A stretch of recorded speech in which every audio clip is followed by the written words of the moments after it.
এই প্রজেক্টের সবচাইতে সহজ সেকশন হচ্ছে এটি, এক পাশে শুধু একটা ইমেজ আছে আর এক পাশে টেক্সট আছে। তো আমরা যদি এই পুরোটাকে ফ্লেক্স ধরি, এটাকে একটা ডিপ ধরি এবং এইটাকে একটা ডিপ ধরি এবং ডিপের ভেতরে আমরা সবগুলোকে যদি ফ্লেক্স করে দিই, তাহলে কিন্তু এরকম একটা সুন্দর সেকশন তৈরি করতে পারতেছি আমরা। তাহলে ভিজুয়াল স্টুডিও কোডে আসলাম, ভিজুয়াল স্টুডিও কোডে আসার পরে আমরা কাজ করতে পারি যে একটা সেকশন নিতে পারি। সেকশনের নাম দেব কি, সেকশনের নাম দেব যে কোনো একটা সেকশন নাম দিতে পারে, গোল সেকশন নাম দিলাম। গোল সেকশন নাম দিয়ে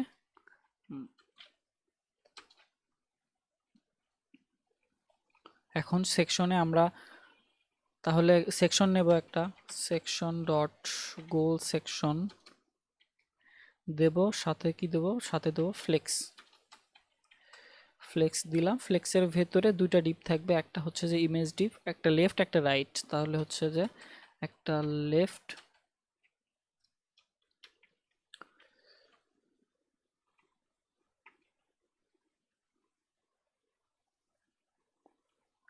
আর একটা রাইট, লেফট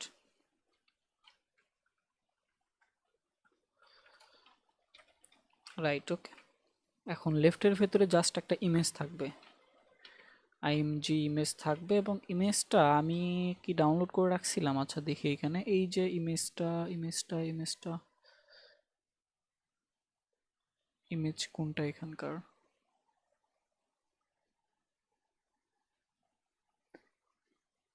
ইমেজ মনে হয় ডাউনলোড, আচ্ছা চেক করি, হ্যাঁ ইমেজ এটাই ছিল, এটাই ডাউনলোড করেছি। ওকে, এরপরে আরেকটা ডিবে কি থাকবে, আরেকটা ডিবে থাকবে হচ্ছে এই যে লেখাগুলা। তাহলে প্রথমে ডিবে একটা থাকবে হচ্ছে যে ডিভাইডার, গোল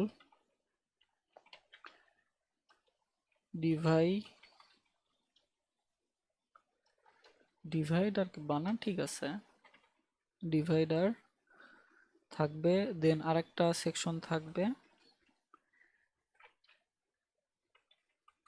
আমরা যদি এখান থেকে ফিগমা ফাইলটা দেখি, আচ্ছা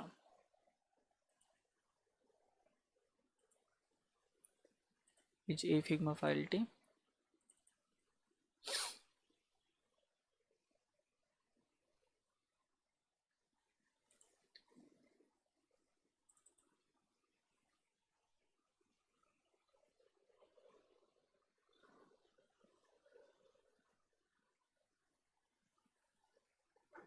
আরে এত নেট স্লো। ওকে,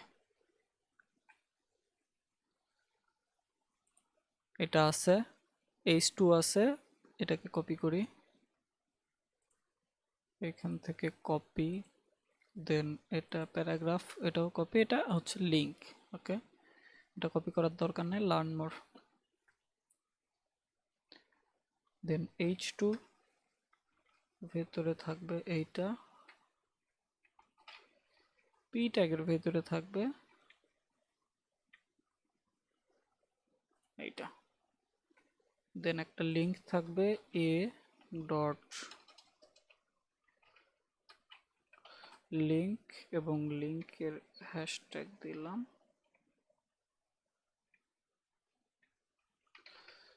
learn more.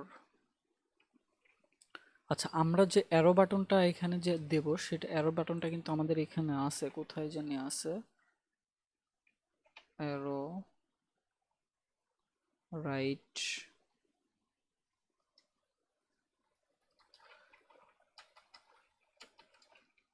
Angle, maybe angle, এই যে অ্যাঙ্গেল রাইট,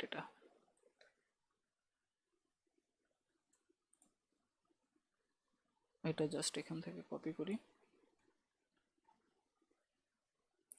এবং আমাদের এখানে পেস্ট করে দেই। এখন সাইড যদি দেখি, এই যে চলে আসছে, কিন্তু আমাদের এখন মার্জিন প্যাডিংটা চেঞ্জ করে দিতে হবে এবং উপরে যে হচ্ছে যে ডিভাইডার আছে, এই ডিভাইডারটা এখানে চেঞ্জ করতে হবে। আমরা তাহলে সিএসএস লেখা শুরু করে দেই, ডিভাইডার কি সেকশন, গোল সেকশন। ওকে,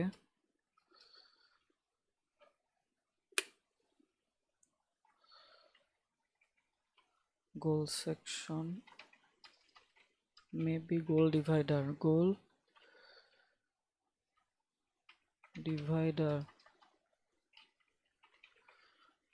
ডিভাইডারে আমরা এখান থেকে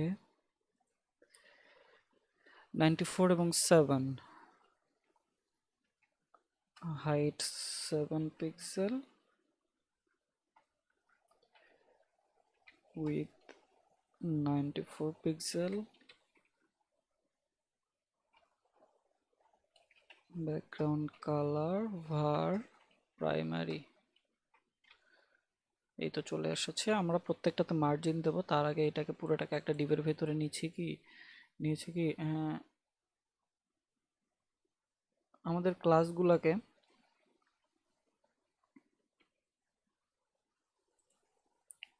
কোলাপস করে দেওয়া আছে, ক্লাসগুলোকে টগল করে নিই।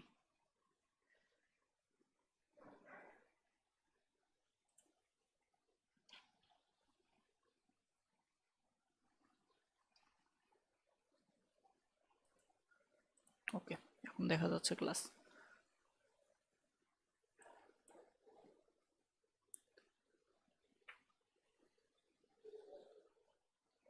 এই যে রাইট আছে, dot right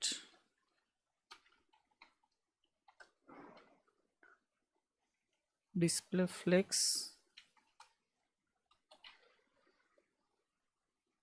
flakes direction column, যাতে করে লম্বালম্বি আসে। এরপরে গ্যাপ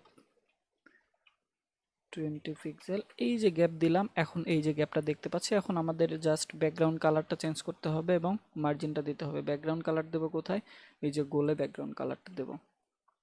আমরা গোলকে ধরি এখন, ডট গোল ব্যাকগ্রাউন্ড কালার এখানে কোনটা? ব্যাকগ্রাউন্ড কালার হচ্ছে যে এই যে এটা ব্যাকগ্রাউন্ড কালার, সেটা দিয়ে দিলাম।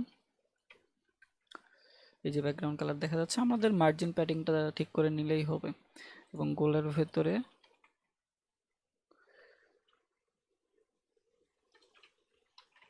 প্যাডিং 160 পিক্সেল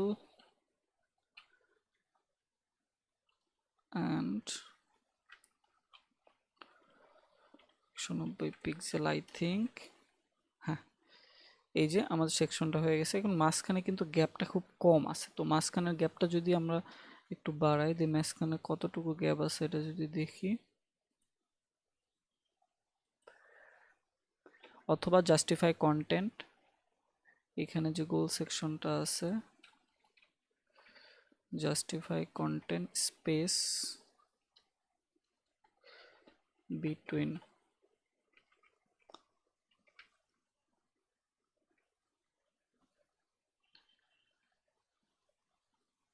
বিটুইন দেন বিটুইনের পরে ফিজিক্স, বিটুইনের পরে বিআর,